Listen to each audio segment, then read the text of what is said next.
Welcome to the setup analysis part 1, where we look at the Volkl Organix V1 OS again, but this time in the racket we've got it strung up with PolyStar Strike 1.25, and we'll have a look at some of the weaknesses, some of the strengths, perhaps some strategies we could use to exploit the strengths of this string, and vice versa, some strategies that could help mask the weaknesses of this setup. So yeah, we'll get into some of the weaknesses first. I'll start off with, and the first thing I thought should be noted is the decrease in the height and line control. This was kind of expected because we've got a decrease in the stiffness and a vast increase in the deflection. But to feel it out on court is a completely different experience. So we were using newer balls in this particular practice match. And so again, that kind of offsets a little bit some of that weakness, but it's noticeable as well. And by the way, I'm using the strings pretty much an hour old. I was going to say brand new, but you can't really say that. So about an hour old because they have been involved in a serving session. So they're relatively new. Tension loss shouldn't be too much of an issue, but as we discussed in the preview, the tension loss for these softer polyesters tend to be quite extreme. But either way, with the newer balls, the decrease in the height and the line control on ground strokes was a little bit of a concern. However, we've got an increase in twist weight from our previous racket and an increase in the stiffness and vibration frequency. So those attributes kind of help, again, to offset the decrease in the height and line control. It's more stable on impact, and when you're dealing with a heavy kick serve like I was in this particular practice, it helps a ton. I could just get my racket there and you're going to feel it in your wrist, you're going to feel it in your elbow because it is very stiff, but you need that stiffness to maintain stability against heavy incoming shots, and that serve was very heavy with the newer balls. In fact, there was one that bounced not just over my shoulders, over my head. I'm not sure if that was wind assisted, a bad bounce off of the court, but these kick serves were pretty deadly and impossible for me to attack at this point, but I could get my racket and block the return to a length for the most part, and no doubt that was helped by the increase in the flex, the increase in the vibration frequency, and of course that increase in twist weight, providing the stability needed to do so. Moving on to the next weakness, and this is player specific to myself, and it's to do with the serve. I'm still not particularly happy with my placement, and of course that's probably a technique thing, but we can look to the equipment to better help us with our line control and our length control. Again, it probably ties in to what I mentioned before, that decrease in the stiffness and the increase in the deflection. They combine to create a less stable string bed, and of course more movement means that we're going to have a little bit of a struggle in comparison to our old setup when it comes to placement on the serve. And I have to admit, the service speed and the service spin wasn't affected at all. In fact, if I was to measure it, I would be pretty confident that there was an increase in both the speed and the amount of RPMs I was getting, whether it be the slice serve, the kick serve, whatever. And we'll revisit that in the strengths section of this video coming up. But to return back to my original point, the placement is a concern for me again.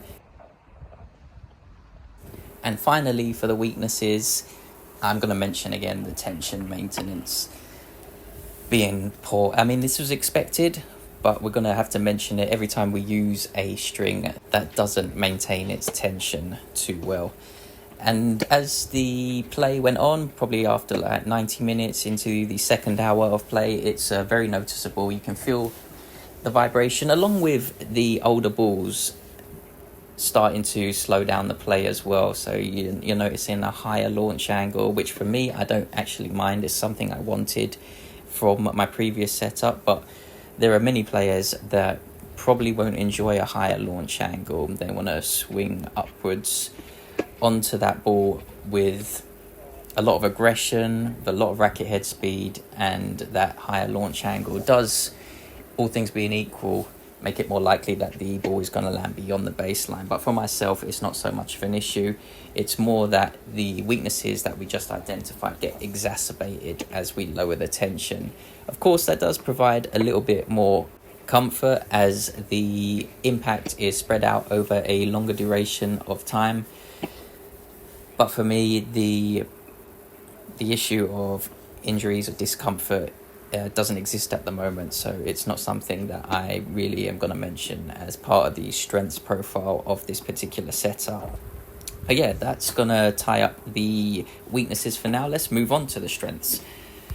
And without a doubt, the best aspect of this particular string is its length control. With the newer balls or with the older balls, it was superb, and it really does offset that decrease in the height and width control. It's just allows you to play a variety of shots from within the baseline that previously I didn't have access to with my other setups. And so that opens up again the opportunity to execute tactics from within the baseline and at the net that have a higher percentage chance of succeeding. And so I'm able to mix it up better from my point of view, whether I be behind the baseline, on the baseline, or inside into the forecourt. And so because of that, I'm able to keep my opponent off rhythm easier than I would have with previous setups.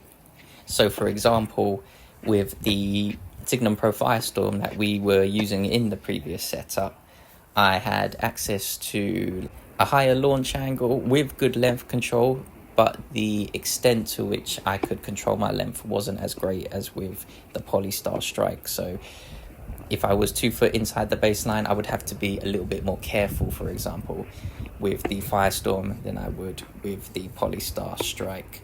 So that is a big difference, a very noticeable difference, and the main strength of this string. The second strength I want to mention, this is a little bit more subjective because I know there are some players out there that are going to argue a higher launch angle is a negative thing no matter what. But I'm going to be honest with you, that easier access to distance is a big help, especially when you're playing long rallies, extended rallies, and you will play extended rallies against more skilled opponents. And so this is an aspect of the setup I was looking to acquire from the string, and I got it. I definitely got it. That higher dwell time at 37.0 milliseconds in comparison to the 36.3 milliseconds of the Firestorm, it makes a huge difference. And because I got that extra access to distance, I'm able to defend easier. I'm able to stay in the rally without exerting as much energy as I would with the previous setup. And this is important if I'm going to try and maintain a high level throughout the course of a 1 to 2 hour match. And the main argument against a higher launch angle is that it does increase the likelihood that your shots are going to go long, whether it be beyond the baseline on a ground stroke, a volley, or beyond the service line for when you're serving. But because the feel of the PolyStar strike is an increase over our previous string, that decrease in the shot speed and shot spin, I feel, more than offsets any potential decrease in length control that you would acquire from an increase in the launch angle. So hopefully that kind of made sense. And finally, I just want to touch on the string movement. So in the past, we've been using synthetic guts, namely the Prince Tournament nylon. And if we was to string at as low of a tension as we are with the PolyStar strike, and I'm just going to back up a little, both are strung at 55 pounds. That's what I'm stringing every setup with at the moment, unless I state otherwise. The Prince Tournament nylon is going to maintain tension a lot better. I cannot emphasize that enough, much more so than the PolyStar strike. So I've got it at 55 pounds from the start. It's probably in the mid-20s by the time I finish these couple of test matches. But despite that low tension, you can see that the strings have not moved out of place. I don't need to adjust them in between points like I would have to if I was using a synthetic gut at that type of low tension, like mid-20s. You would have to be adjusting the string absolutely between every single point. because nylons, multis, natural guts, any type of string similar to those are gonna move out of place on impact, especially at lower tensions, and they are not going to snap back because of the higher string to string friction. But yeah, so that would be the final strength. I don't have to adjust the strings in between points, and the main stays straight alongside the crosses, no matter what, even despite the lower tensions. And that is going to bring us to the end of part 1 of this setup analysis. Quick recap: the weaknesses were the decrease in the height and the line control.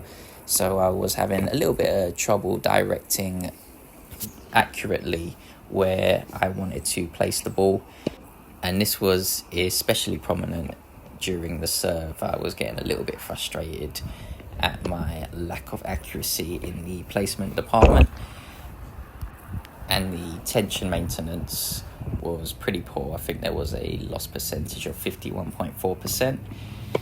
The strengths of this setup were the length control, absolutely outstanding, definitely top 5% of strings that we've tested so far at Cupenia Tennis, and that provides us with access to strategies from within the baseline that we didn't have access to before with the previous strings or previous setups.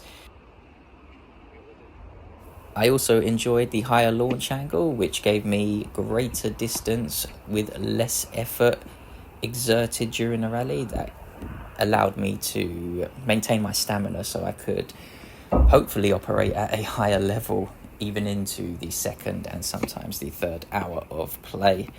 The lower stiffness, providing us with feel, less shot speed and spin, does offset any potential increase in the likelihood that the shot is going to land beyond the baseline, or if you're serving beyond the service line. So I would consider this a strength. However, if we were using a string that didn't provide us with that extra length control, then the higher launch angle would be a weakness.